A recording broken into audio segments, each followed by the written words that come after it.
Hi, everyone, and welcome back to the Business of Biochar. I'm just going to share our introduction slides for today, and we will get started. So yes, it's day 2. You guys were all on the networking floor. If you didn't see in the chat, we did do a little update to our networking floor today. So our floors are labeled. So you can change your floor when we're in networking on that left-hand side. Just as a quick reminder of how to use the platform while we're in this presentation mode that we're in now, you have the various chats, general, please say that for biochar conversations. You can continue your table chat from the floor, and then the private chat.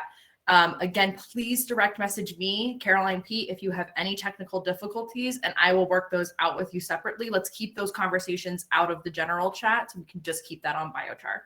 Participants will show you who's actively in the event right now, and Q&A is where you will ask your questions. And please remember to upvote the questions that you want answered, and we will try to get to those at the end of our sessions. And also, please try to keep your questions relative to the topic that we're discussing. If you have general biochar questions, please direct those to info@biochar-international.org. That's the best place to get your general biochar questions answered. I want to give a big thank you to our sponsors. So we have our gold sponsor, Waka Foundation. We also have our silver sponsors, Vow and Pyreg, and you can find their tables during our networking breaks on floor 1. That's where their representatives will be. They're the yellow tables on the left-hand side. And then we also have our bronze sponsors, Restoration Fuels, Glanris, Clean Air Safe Forests, which is the Devonshire group, Metzler Forest Products, Quantum Loophole, Bioforce Tech Corporation, Long Island Energy, Biomass Controls, and TerraChar. So thank you to all of our sponsors for making this event possible. We couldn't do it without them. All right, our schedule of the day, and I'm going to go ahead and invite up our organizer, Kathleen Draper, and I'll go over the schedule, but then she'll kick us off with our speakers here. So we do have our voluntary carbon market session right now. Then we're going to take a networking break when that's over, so a little earlier than yesterday. Then we'll come back for our demand side perspective on biochar-based carbon removal credits. And then we're going to have our series of carbon market videos, which should be really cool. And then after that, we'll do sales side perspective. And then after that, just as a reminder, we do have an hour of networking, so stick around if you can, and we'll be back on that networking floor for that. So with that, I'm going to go ahead and turn it over to Kathleen to introduce our first session. Thanks, Kathleen. Thank you, Caroline, for all your efforts in getting this going. And thanks to everybody for joining. This is the first time IBI and USBI have jointly put on a conference like this, and we have been totally surprised and happy that we've gotten about 450 people to register, which is amazing. We hope in the near future to go back to our in-person model of conferences, study tours, and demonstrations. So with that, I'd like to go quickly into introducing our moderator. Many of you in the biochar industry likely know him already. Sampo Turkinen is one of the first people to be involved in the carbon markets. He's the CEO of Carbofex. For those of you that were on a biochar study tour with me, the last one we did was in Finland, and Puro, who is not able to be on the panel today, unfortunately, was one of our hosts, and Sampo was as well. So with that, Sampo, I'm going to turn it over to you. Thanks, Kathleen. Hey, everybody, and thanks for the hosts for this event. My name is Sampo Turkinen. I'm the CEO of Carbofex, and Carbofex is a biochar technology company and also very active in the CO2 removal space. We're going to have a very interesting session today. Carbon markets, voluntary carbon markets, are something that is quite new, and especially in the sense that we're looking at focusing more on removals. It's brand new, and it's only been around for a couple of years, and we have now a variety of platforms that allow you to go to the market with your carbon removals and the thing here today is to hear from the representatives that what does it entail, how difficult it is, and how can you do it. So without further ado, I guess I would like to introduce our speakers today.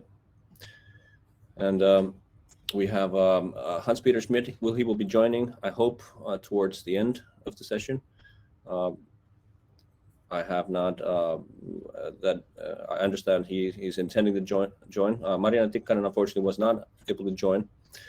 But then we have Hannes Jürginger from Carbon Future, Stefan Jirka from VCS, and John Remekul from Climate Action Reserve.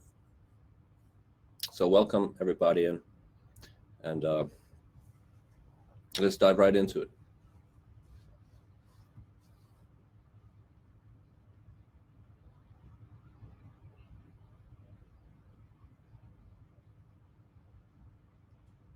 Hey. Stefan, go first. So we have a full house, almost. Yeah. Great. So Hans-Peter, would you like to, present first, or Kathleen, do you have something there?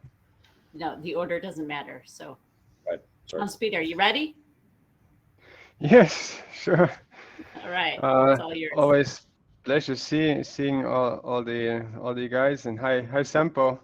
It seems you have a pyrolysis gas heated sauna back behind you. Yeah, my war room just turned pink. Great. Yeah. Well, where should we start? I mean, I'm going to tell you a bit what was the idea behind the EBC carbon sink, and where we stay now. So we started to create the standard in 2019, and published it in 2020, beginning of 2020, and started to create the first biochar-based carbon sinks. So the EBC does the certification of the carbon sink. So it is not a trader, and it does not create the products, which is the carbon sink that can then be traded. This will be done by companies like Carbon Future. Hannes is just beside me. Hi, Hannes. Or Puro, who is not here, or anybody else. So what we do is we go the whole way from the biomass procuration through the transportation, the transformation of the biomass, like chipping, drying, and then the transformation of the carbon in the pyrolysis.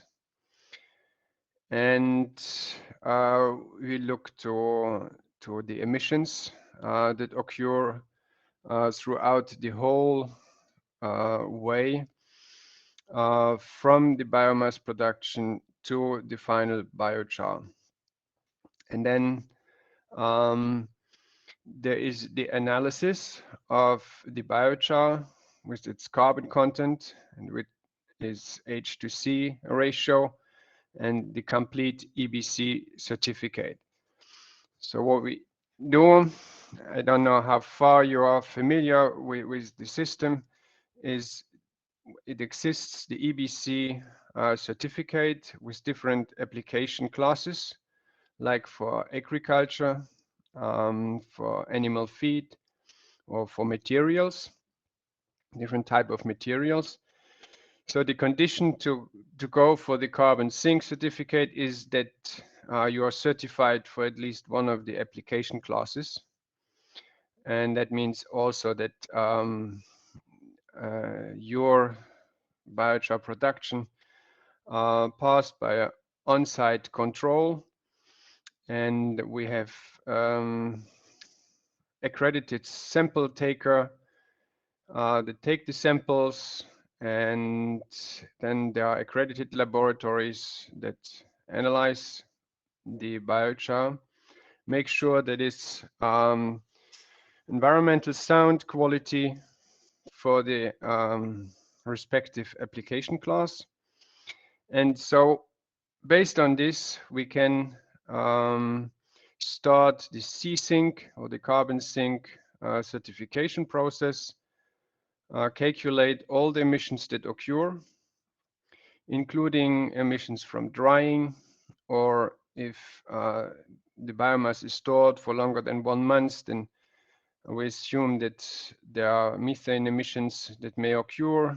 Then there are the emission data from the pyrolysis itself, all the energy and diesel and gas that occurs, and this is all calculated.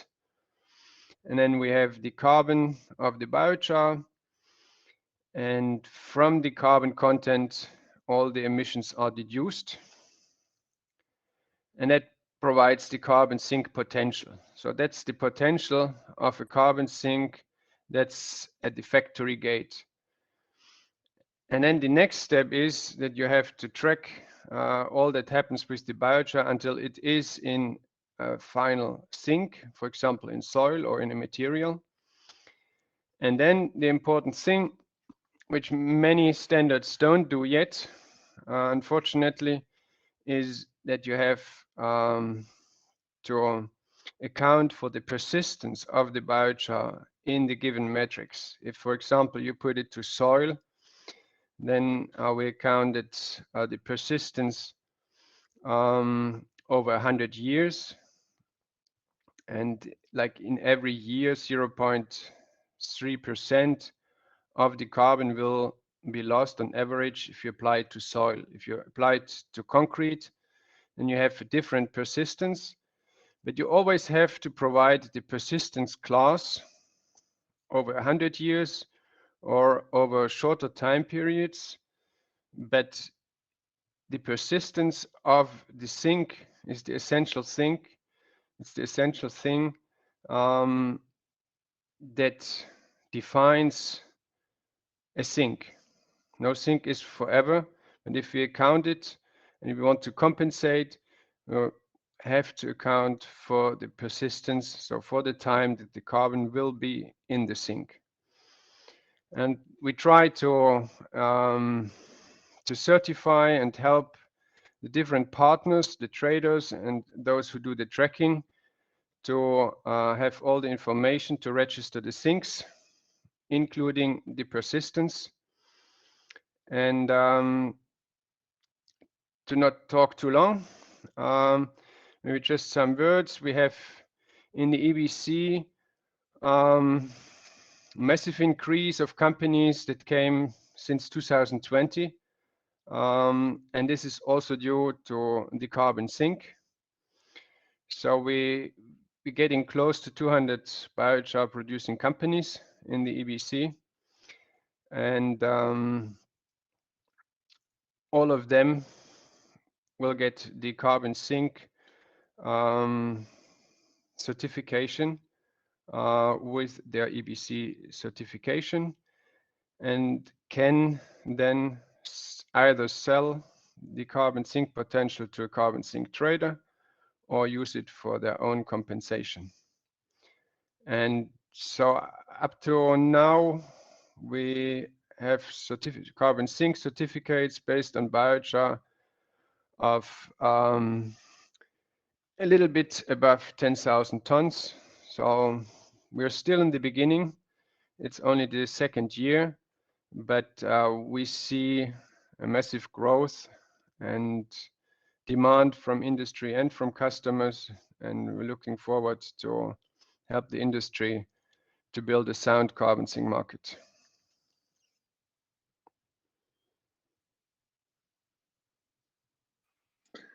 Excellent. Hans-Peter, Sampo, you're on mute. It's your turn. My bad. Yeah, I was going to give the to Stefan, but I guess we'll get back to you, Hannes, in a little bit. And so, Stefan, please. Yeah, thank you, Sampo. Great. I will just share just a couple of slides here. Are you able to see the screen? Yep. Yeah, great. Well, again, thank you for the opportunity to present here about Vera's work with biochar. I just have a few short slides we're doing here. Firstly, just wanted to start with an overview is a greenhouse gas program and the core program, which is at this point the world's most widely used voluntary greenhouse gas crediting program. We have more than 1,500 certified VCS projects across a range of gas sectors that collect, reduce, or remove more than 1 million tons of carbon and other GHGs from the atmosphere. Work to be done, obviously. The graphic on the right illustrates the core components of a greenhouse gas program, and this is true of the VCS, but I think some of the other voluntary carbon programs. The orange circle in the center represents the VCS standard, which is really a series of documents that describe the core requirements and procedures to participate in greenhouse gas offsetting projects across all greenhouse gas sectors. The upper left segment in green there represents the methodologies. So these are the documents that describe specific project actions that reduce or remove carbon emissions. So in this case, obviously, we were talking about biochar methodology, and there are established procedures to review and approve methodologies. I'll get into that in a second. The upper right then, in light blue, independent auditing represents the work of independent entity verification system. These are, again, independent groups, project documentation, as well as new methodology development. And really, it provides a set of external eyes and rigor and credibility into the process, right? So it's not Vera that is approving and reviewing projects ourselves, but these accredited third-party VDBs.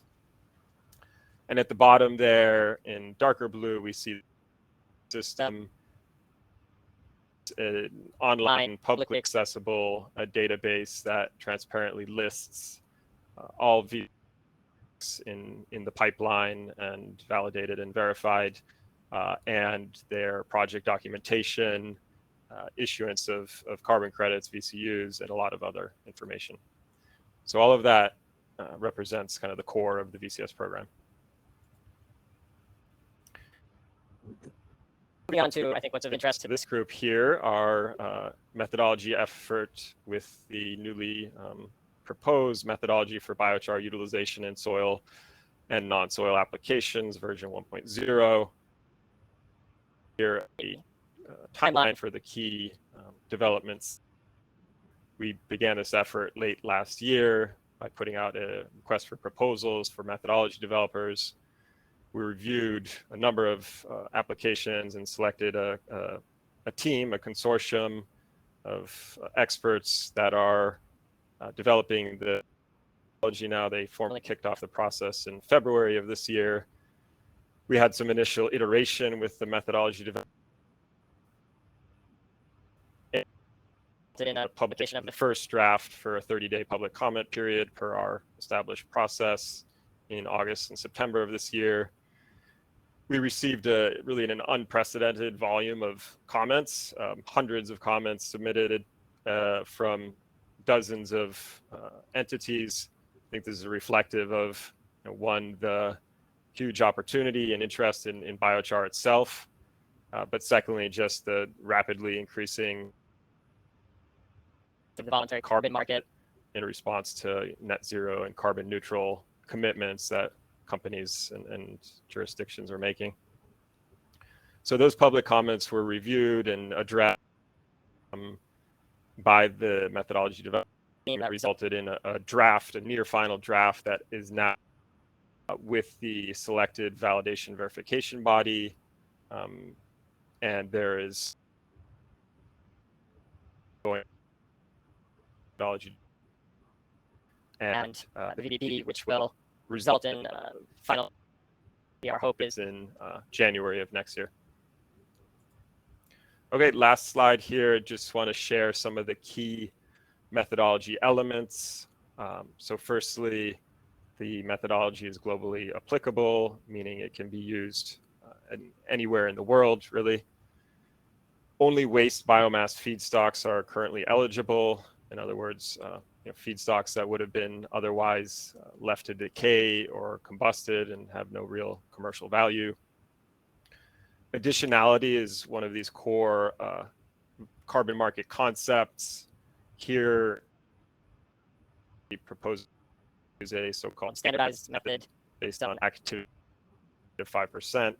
This means until the conversion of waste biomass into biochar reaches 5% in any region, activity is automatically additional. The methodology is really technology agnostic. There's called low or high-tech technologies. There's definitions for these and kind of differentiated procedures based on the use of low or high technologies. Permanence is demonstrated over a 100-year basis based on material analysis or the use of default values published in the refinement. And lastly, for soil, the biochar can be used for soil or non-soils. So certainly agricultural purposes, lots of interest there. But I think some of these really interesting emerging non-soil end uses in building materials or concrete, for example, is allowable. I'll close by saying that this is version 1.0. It's very much a work in progress. We view all of our methodologies really with continuous development lens, continuous improvement lens. There's a lot of complexity here as the methodology is used initially by project developers and assessed by VVBs. We'll inevitably learn about areas for improvement, ways to make the methodology more flexible and at the same time more rigorous. So, that's the kind of feedback as we continue this. So I'll stop there and thank you. Thanks, Stefan. Very interesting. I guess, yeah, we'll jump right next to Hannes now. Try to keep you waiting. If you're ready. Yes, all good. Thanks, Sampo. Thanks, Kathleen and the IBI for having me. I also share some fine. So I hope you can see them now. Yeah, thanks also to Hans-Peter and Stefan for giving the introduction on the respective methodologies. And I really like to follow you here because our platform and what we do here is a bit bringing to life what you created and worked out to provide trusted carbon removal credits in order to help companies taking credible climate action on the one side, and on the other side, of course, biochar producers, biochar traders, biochar users to unlock financing streams and get rewarded for the climate benefit they provide. So what I want to talk about is a bit on the removal credits creation and the tracking of biochar based on our platform, as outlined by Hans-Peter before, in order to ensure on the one side that carbon removal happened when you issue a credit or you buy a credit, and what is even more important, that no double claiming can occur along this value chain of climate action. So how we sell ourselves to, or our credits, our product to the market, to our corporate buyers. Many of them are talking about climate neutrality. So our pitch in a nutshell is this is a journey. It starts with assessing your own footprint, then defossilizing, or some say decarbonizing, but I think defossilizing is maybe the business model, reduce emissions, and then the residual emissions, which are really, really hard to abate, have to be compensated by removals, by true negative emissions, and this is the place where we can help. And we identified biochar as economic and timely sweet spot for persistent carbon removals, for the reason most of the participants here in this session are very, very well aware of. So there are some aspects how to get this in action, and I want to touch base on three of them. One very briefly, in order to come up with a market structure that really helps mitigating the climate crisis. Standardization is to provide and then provide for scaling here as well. So we need to ensure that we have if not convergence of the standards and the respective parameters, system boundaries applied here, in order to ensure a level playing field, and not like pretend some climate action that might be not happening or might be differently quantified, and so on. Of course, there are specifics based on local differences, for example, but one has to be transparent, and of course standards have to be consistent, and so it's also great. I mean, looking at the EBC that set basis for many of the works that are out there now. That is, I think it's a good reference point. Digitization is key to make audits efficient and serve as a basis for scaling here as well, and also of course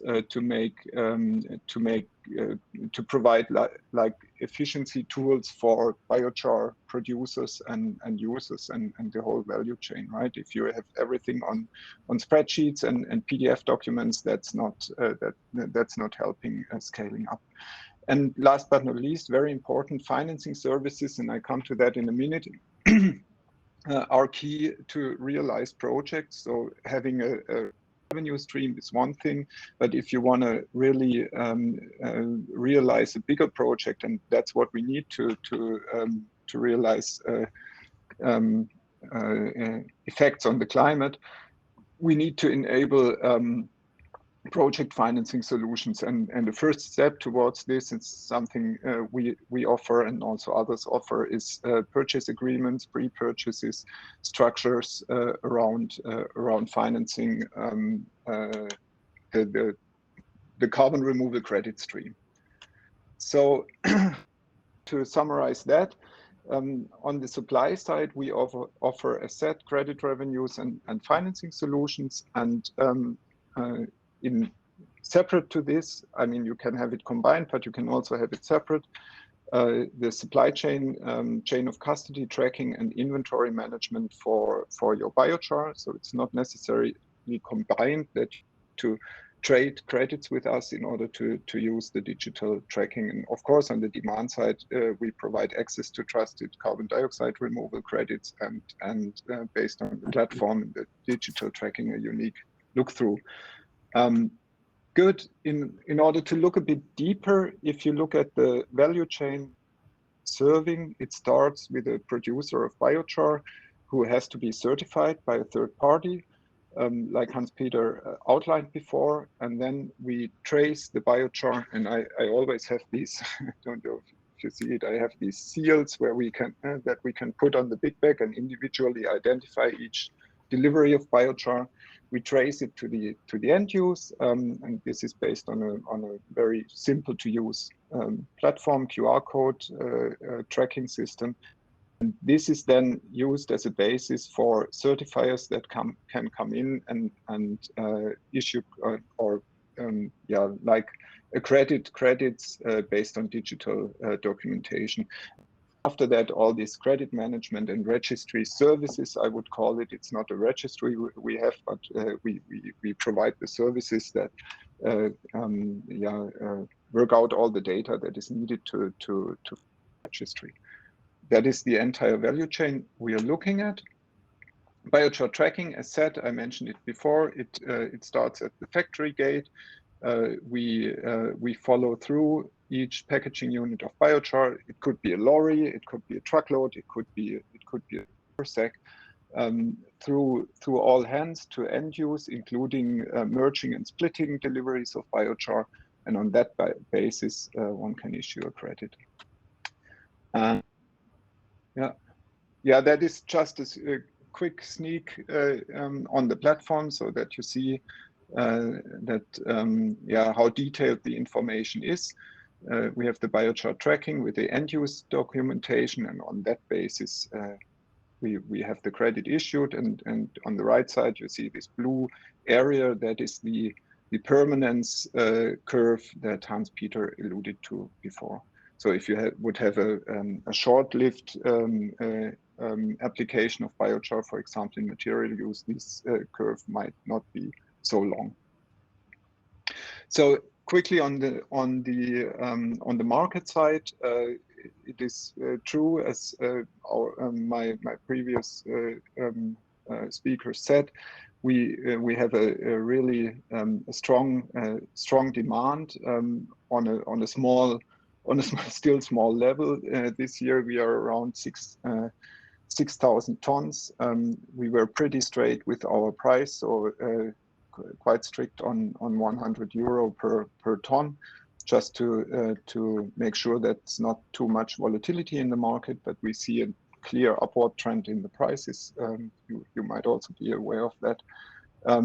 Some examples for customers: we are working with South Pole. We sold to Swiss Re, PwC, some other clients in that in the tech space as well. As said, in order to scale, we are shifting from spot purchases to larger volume multi-year procurements, also in order to help our suppliers to scale up. So key takeaways: what we are here to ensure trust in the credit market, to help to bring trust in the credit market. Therefore, we offer our tracking solutions to all certified producers and traders of certified biochar.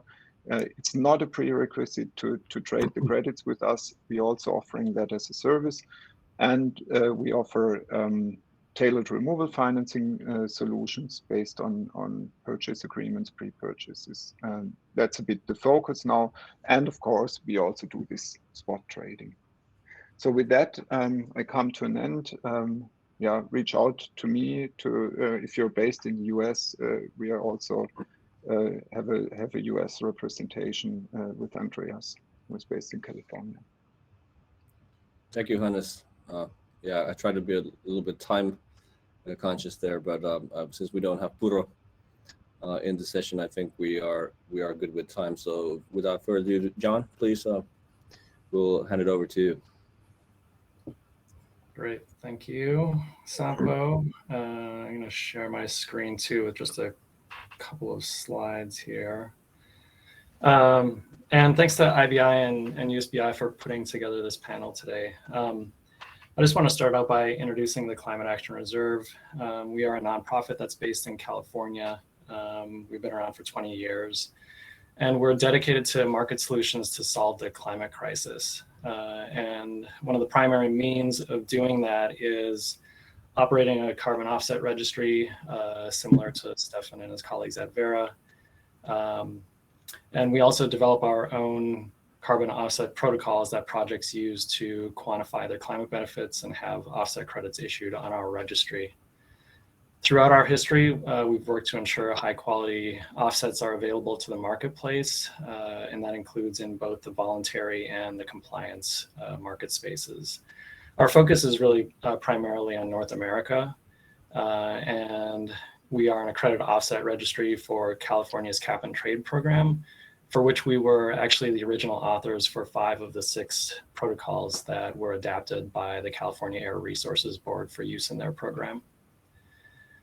And lastly, I'd just note that we really pride ourselves in our protocol development process, which is a transparent process that involves a stakeholder work group that provides guidance and assistance as we develop our protocols.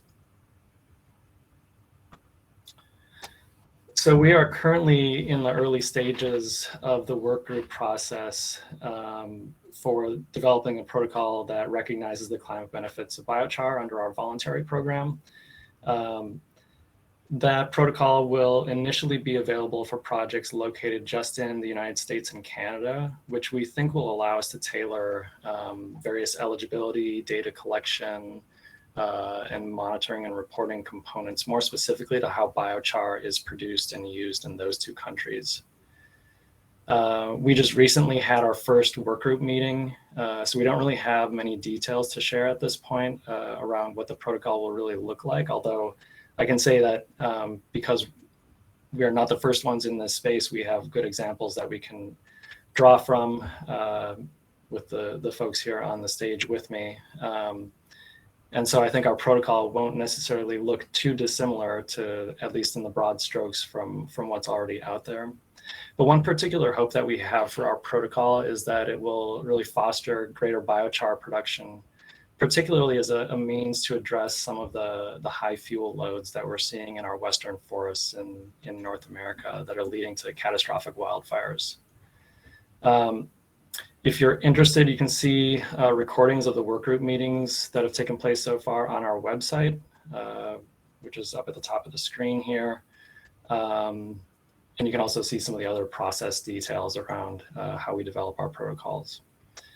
Our anticipation is that the protocol will be ready for our board of directors to consider for adoption this coming June, and projects would be able to be submitted once the protocol is adopted. And then lastly, I just want to acknowledge the U.S. Forest Service and the California Department of Forestry and Fire Protection for their funding support. We have grant funding from both of them to develop the protocol.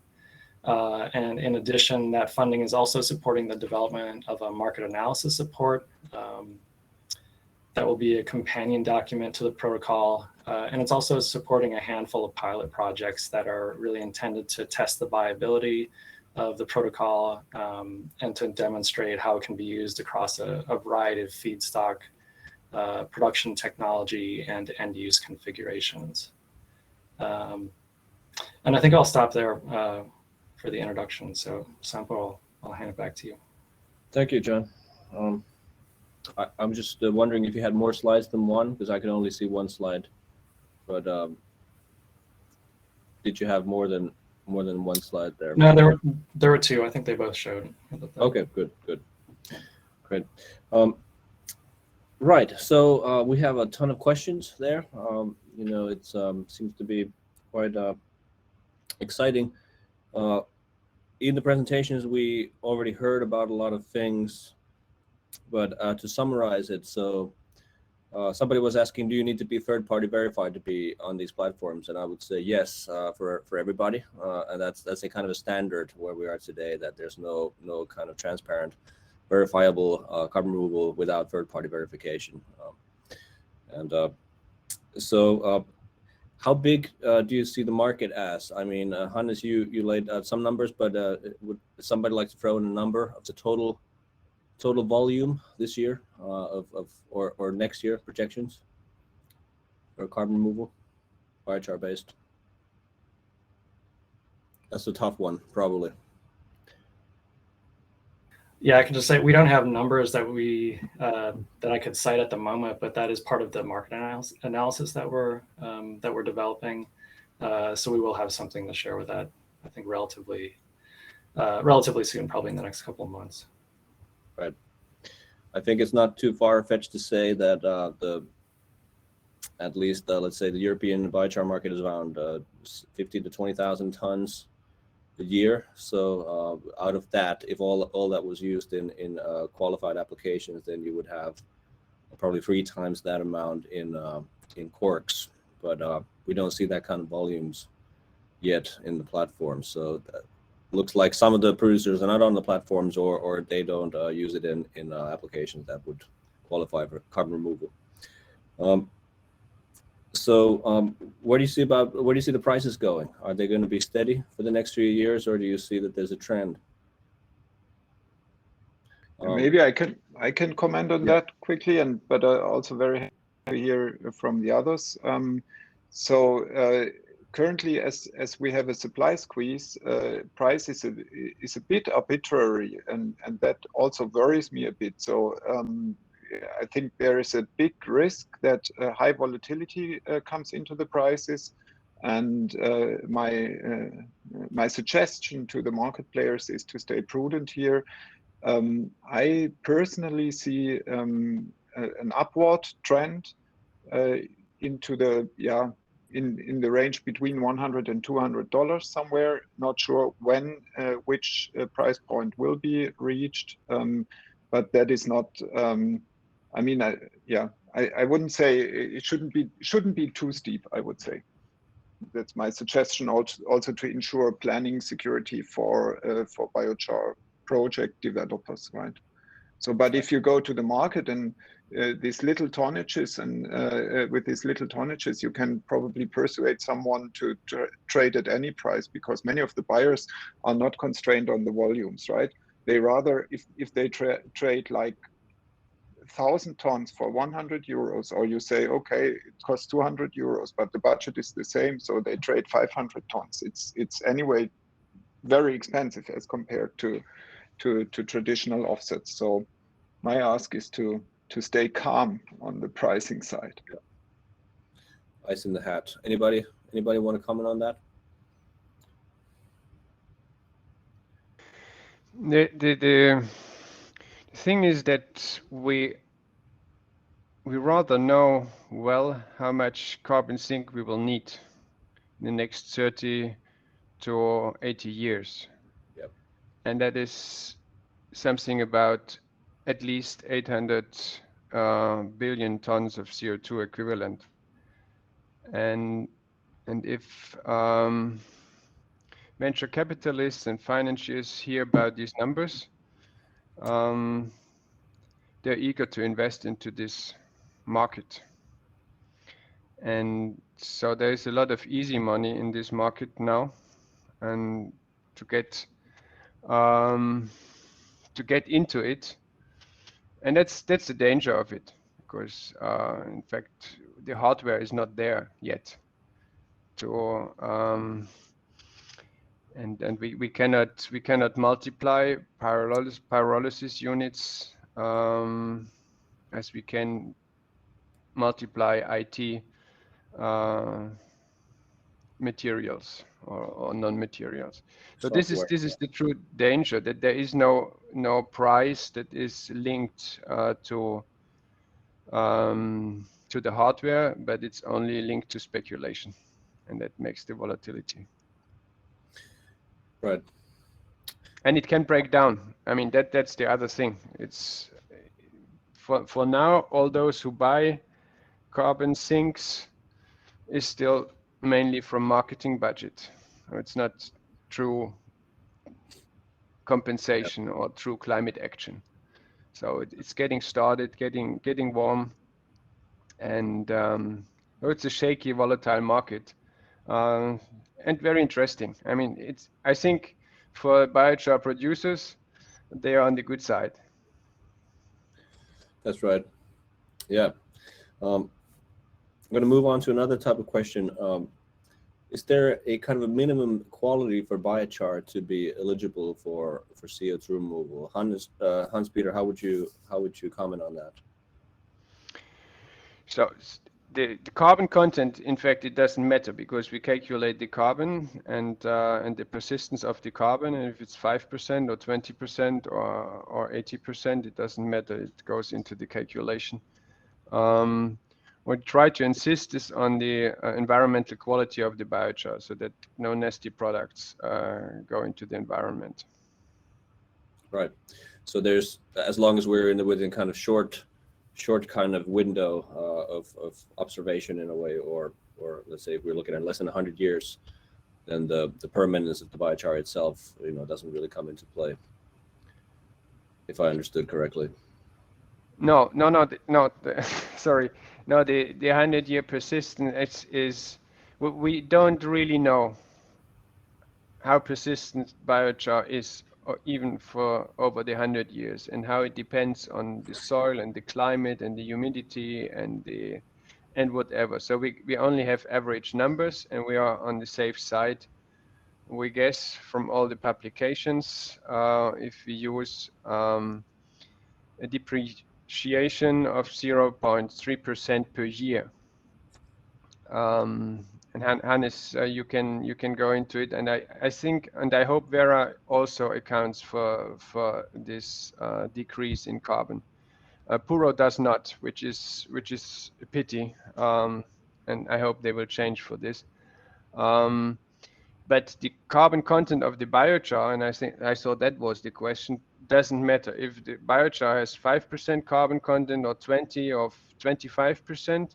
Then the persistence is calculated on this total carbon content, and pyogenic carbon is relatively persistent, and that's why it doesn't matter how much is the carbon content of a biochar. So sewage sludge biochar is eligible for carbon sink, same as biochar made from wood or from straw. Right. Yeah, I can jump in here. I mean, the VCS methodology does take into account permanence and decay factors, right, based on biochar characteristics, feedstocks, and conversion temperature. I believe that's based on these average values. I think what you said, Hans Peter, from these meta-analyses that are done and published in the literature. Quality, though, your point about safety and environmental contamination is really important. There's definitely the possibility if biochar is poorly produced to have kind of nasties in the material, and so for that reason, our methodology, the VCS methodology, does require some testing to either, I believe it's the IBI biochar standards, or the EBC as well, right, which have some criteria around heavy metals and other organics. Yeah, there are really a lot of angles to what's good biochar, and one is like the overall content of carbon, and then the permanence of the carbon, but then also the use of the biochar, and whether it's limiting its use in soil application, for example, because it has too much toxins. So that would be a quality factor, obviously. Great. Now, if I could get a short answer from each one of you, what's the cost of going through each one's platform? Like, let's say your cost and all the third-party verification required. Just a rough ballpark. Yeah, for the EBC certification is 0.75 per ton of CO2 equivalent for the certification. So that's like there's no fixed or entry fee per se. It's all in the cork, or sorry, in the certificate removal. Yeah, I mean, we only do this certificate, and it's not a tradable product that we create. Right. We only certify, and then companies like Carbon Future can make products out of it. So we only help the producer to certify their production, and to account for everything until up to the factory gate. Right. And then I can probably add, we add on top of that, currently we are only relying on the EBC certificate, and we don't charge an additional fee on top of that. Right. So what about life cycle analysis? Is that That's something? part of the EBC. So the LCA of the production is part of the EBC, and everything that comes afterwards, the biochar tracking and use confirmation, is part of our service. And if you do the trading also with us, it's free. And if you only do tracking and documentation with us, we charge a small fee, which is really small. Right. Thanks, Stefan. Yeah, so in the VCS program, which will result in a tradable credit, a verified carbon unit, there are some upfront fixed fees to Vera to review projects and kind of a application fee. The bigger fees, I think, well, I'm quite sure across the board will be for the validation verification stage. So actually the project developer is responsible for hiring the VVB and paying the fees associated with assessment. All of this does cost into the several tens of thousands of dollars. That's just the realities of kind of the rigor associated with the credits that come out. There are some costs, but obviously that's recuperated through the sale of credits. Thank you. John, any comments? Yeah, we have, I think similar to Stefan and Vera, we have some standard programmatic fees for a project and a project owner just to get registered within our system. We have a per ton or per credit issuance fee that's, I believe, is around, I think it's around 20 cents per credit issued.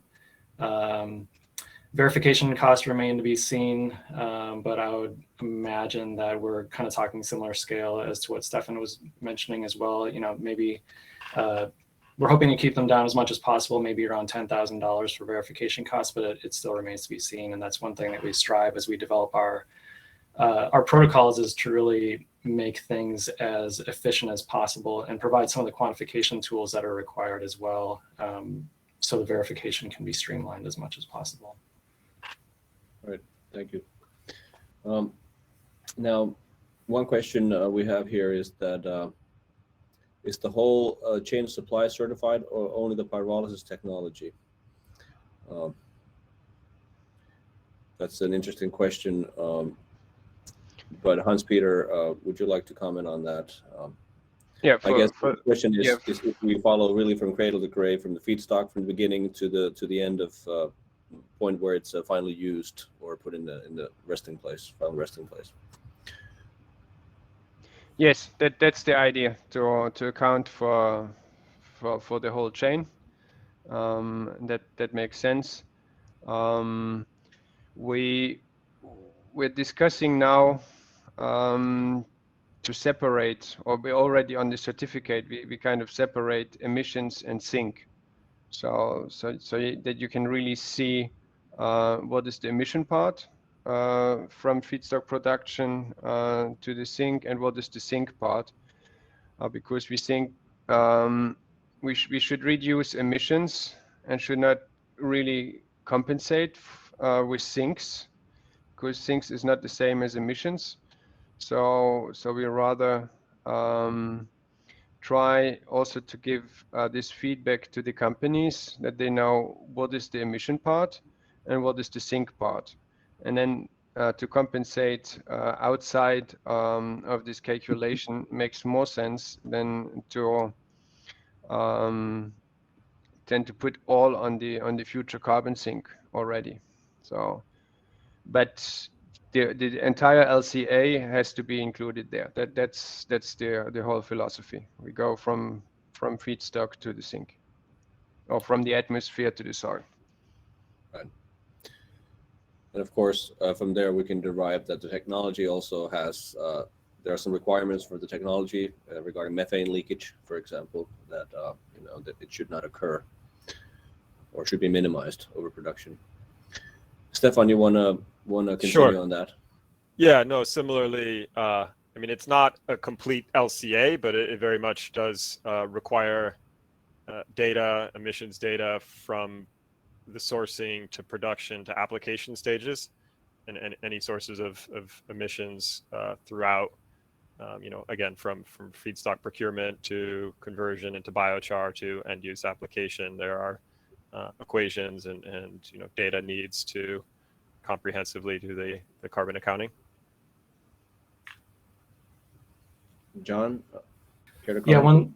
Just one thing quickly I would add too is just it relates to the eligibility of projects typically in terms of having appropriate feedstocks that are eligible under a given protocol or methodology, and kind of going back to the environmental safeguards to just to make sure that what's actually being used and applied in the end is meeting those safeguards. That's correct.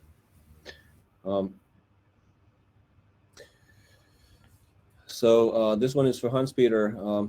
Does the EBC certification need the plant be up and running, or is this a process that can be anticipated for a specific biochar plant once it is fully designed?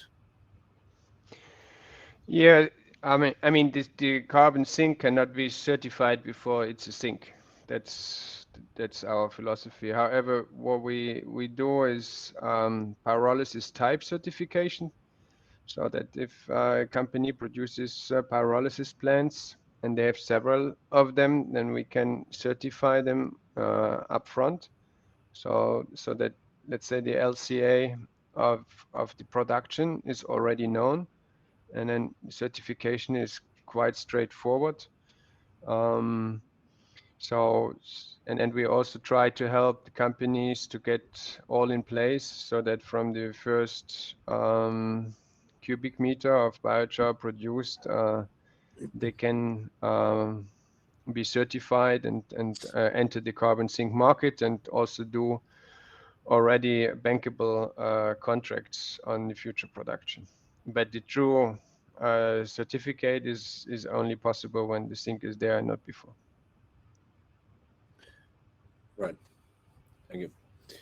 So how do Verra standard and EBC certificate relate to each other?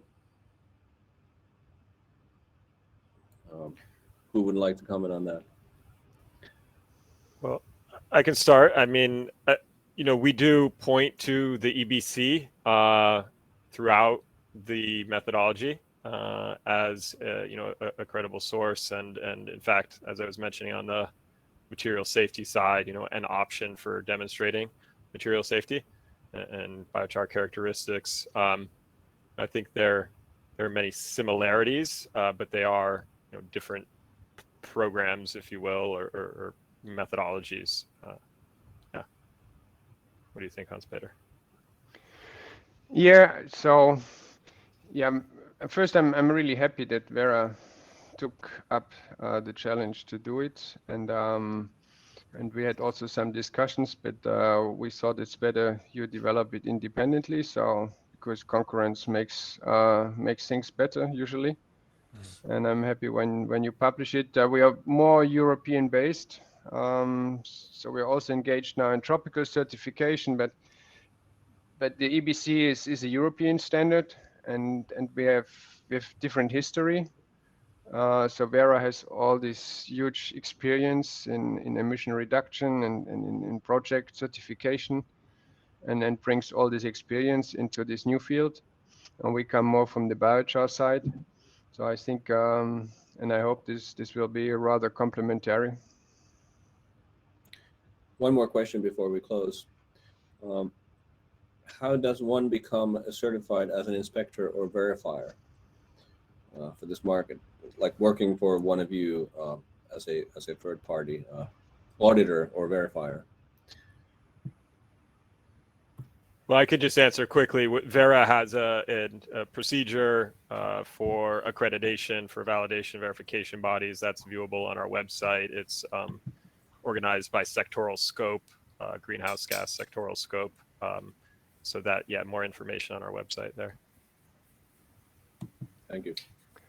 Yeah, and for the EBCs, we work with government accredited organizations that do the independent controlling. And so for the moment, this is one Swiss company, but we collaborate with others, and the standard is open for any organization and body that could apply for it. So this is it's clearly independent accredited controlling bodies. Thank you. Sampo, I'll just answer real quick on behalf of the U.S. World, because Tom Miles has been putting in a lot of effort in the last couple of weeks to identify verifiers in the U.S. So I think at some stage the USBI is going to publish that kind of information on their website. No time frame yet, but should be up there at some point next year. Thanks. I also want to say thank you to everybody. We have run out of time, and there were plenty of questions that we didn't get to, but if our panelists are willing, we may try to get a few of the additional questions answered in writing, and maybe even bring in Puro's perspective. As I mentioned at the beginning, Marianne said she was going to be able to join during the networking session, so I hope that's the case. But I thank you, Sampo, for managing this, and for the presenters for giving us updates. There's a lot more we could have covered, but you know, we only had an hour. Maybe next year we'll do a few more deep dives in IBI webinars. Thank you. Caroline? Thank you. Thank Thanks, you. Kathleen. And thank you to all of our panelists. We are going to turn to our networking break right now. As a reminder, we have changed the floors to help you find people that you want to meet with while you're networking. So floor 1 is going to be for soils. Floor 2 is building materials. Floor 3 is carbon markets. And floor 4 is livestock feed. So hopefully that'll help you find people.